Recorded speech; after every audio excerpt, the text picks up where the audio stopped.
सखर में Sonia Madan Sindh women agriculture works act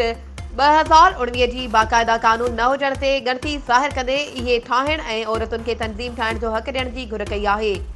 नारी foundation, आवाज़ फाउंडेशन, फोरम एशिया ऐं सिंध सरकार जे ह्यूमन राइट्स कमीशन जे सहकार सां Sindh women agriculture rights act 2019 जा क़ाइदा कानून ऐं ज़ाब्ता ठाहिण लाइ सलाहकारी गॾिजाणी सिंध ह्यूमन राइट्स कमीशन जी चेयरपर्सन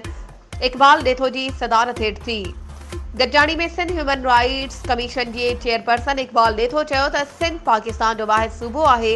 जिते 2019 में हारी मज़दूर औरतुनि जा हक़ women's agriculture rights act pass कयो वियो। Program adviser Friedrich Ebert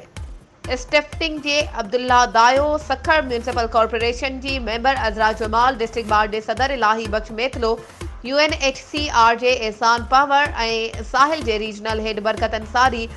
Zubair महर, इकरा समरीन लाखो, हैदर अली जो चवण हो त पाकिस्तान में 65% औरतूं ज़राअत सां वाबस्ता आहिनि। पाकिस्तान जे ॻोठनि में रहंदड़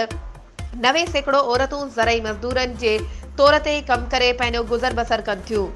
नारी फाउंडेशन जे चेयरपर्सन अफशां असगर ऐं एग्ज़ीक्यूटिव डायरेक्टर अनवर अली महर चयो त नारी फाउंडेशन ऐं आवाज़ फाउंडेशन पाकिस्तान गॾियल तौर ते वुमेन फार्म वर्कर्स राइट्स